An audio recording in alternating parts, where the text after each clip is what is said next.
AP మాజీ మంత్రి కాకాని గోవర్ధన్ కు రిమాండ్ విధించింది వెంకటగిరి కోర్టు. అక్రమ మైనింగ్ కేసులో A4 గా ఉన్న కాకాని దాదాపు 2 నెలలుగా అజ్ఞాతంలో ఉన్నారు.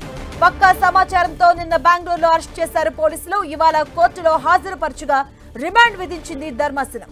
దీంతో అతన్ని నెల్లూరు జిల్లా జైలుకు తరలిస్తున్నారు పోలీసులు.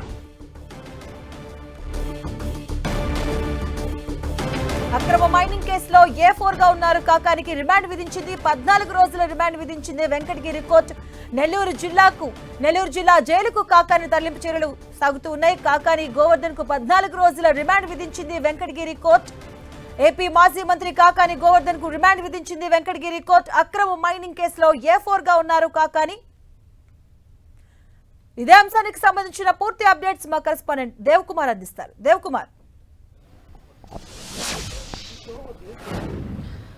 మాధవి, అక్రమ మైనింగ్ కేసులో అరెస్ట్ అయిన కాకాని గోవర్ధన్ రెడ్డికి కొద్దిసేపటి క్రితమే వెంకటగిరి కోర్టులో జడ్జిమెంట్ ఇవ్వడం జరిగింది. న్యాయమూర్తి అతనికి 14 రోజుల పాటు రిమాండ్ విధించాడు. వచ్చే నెల అంటే జూన్ 9 వరకు కూడా ఈ రిమాండ్ విధించడం జరిగింది. ఆ తర్వాత అతను మరి కొద్దిసేపట్లో కోర్టు ప్రొసీజర్స్ అన్నిగా పూర్తయిన తర్వాత అతను నెల్లూరు సెంట్రల్ జైలుకు తరలించే అవకాశాలు అయితే కనిపిస్తా ఉన్నాయి.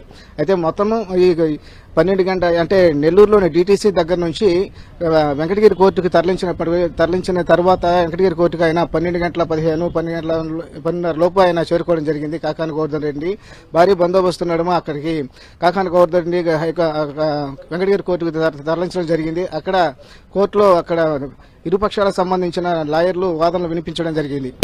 అయితే సుమారుగా 1.5 గంట పాటు ఇరుపక్షాల సంబంధించిన లాయర్లు వాదనలు వినిపించారు. అంటే కాకాని గోవర్ధన్ రెడ్డి తరఫున రోజారెడ్డి, అదేవిధంగా ఉమామహేశ్వరరావు, అదేవిధంగా అలాగే విజయ్ కుమార్ రెడ్డి వీళ్ళంతా కూడా వాదనలు వినిపించడం జరిగింది. అలాగే ప్రభుత్వం తరఫున ప్రాసిక్యూషన్ ఎవరున్నారో అదే కేదార్నాథ్ ఆయన వాదనలు వినిపించడం జరిగింది. ఈ క్రమంలో 1.5 గంట పాటు ఈ వాదనలు జడ్జి వినడం జరిగింది. అయితే ఈ వాదనలో సంబంధించి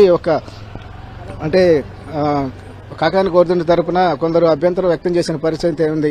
అంటే ఏంటంటే దాంట్లో అరెస్టు చేసిన సమయము, అదేవిధంగా రిమాండ్ రిపోర్టులో మెన్షన్ చేసిన సమయంలో సుమారుగా 2 గంటల పాటు తేడా వచ్చినట్లుగా దాన్ని ఒక అభ్యంతరం వ్యక్తం చేశారు. అదేవిధంగా జడ్జి ముందు కూడా దాన్ని వాదించడం జరిగింది. అలాగే ప్రతి సెక్షన్కు సంబంధించి అసలు కేసుకు సంబంధం లేని సెక్షన్లు కూడా నమోదు చేసి తెలిపారని కూడా కాకాని గోవర్ధన్ రెడ్డికి సంబంధించిన లాయర్లు వాదనలు వినిపించినట్లుగా సమాచారం అందుతుంది. ఈ విధంగా సుమారుగా 1.5 గంట పాటు ఈ వాదనలు విన్న తర్వాత కొద్దిసేపటికి ఒక 15 నిమిషాల పాటు ఈ వాయిదా వేయడం జరిగింది జడ్జి. అదేవిధంగా తర్వాత భోజన అనంతరం ఆయన నిర్ణయాన్ని ప్రకటించడం జరిగింది జడ్జి గారు. అదేవిధంగా 14 రోజుల పాటు కాకాని గోవర్ధన్ రెడ్డికి రిమాండ్ విధించారు. అదేవిధంగా జూన్ 9 వరకు రిమాండ్ కొనసాగుతుంది. అదేవిధంగా ఆయన కొద్దిసేపటి అంటే కోర్టు ప్రొసీజర్స్ ఏదైతే ఉన్నాయో అవన్నీ కంప్లీట్ అయిన తర్వాత నెల్లూరు సెంట్రల్ జైలుకు బందోబస్తు నడుమ ఆయన తరలించే అవకాశాలు అయితే కనిపిస్తా ఉన్నాయి. ఇప్పటికే అక్కడ వెంకటగిరి కోర్టు దగ్గర ఎలాంటి అవాంఛనీయ ఘటనలు జరగకుండా 144 సెక్షన్ కూడా అమలు చేస్తున్నారు. ఇప్పటికే అక్కడ ఉన్న మాజీ మంత్రి అనిల్ కుమార్ యాదవ్, అదేవిధంగా పర్వతరెడ్డి చంద్రశేఖర్ రెడ్డి, అదే మాజీ ఎమ్మెల్యేలు, ముఖ్యమైన నాయకులందరూ కూడా అక్కడే ఉన్నారు. ఆయనకి ఒక ధైర్యాన్ని చెప్పేందుకు అక్కడ ఆయనకు మద్దతుగా నిలిచేందుకు వీళ్ళంతా చేరుకున్న పరిస్థితి అయితే ఉంది. అయితే ప్రస్తుతానికి అయితే అక్కడ ఎలాంటి అవాంఛనీయ ఘటనలు జరగకుండా 144 సెక్షన్ అమలు అవుతున్న పరిస్థితి ఉంది. మాధవి. Okay, thank you Dev Kumar.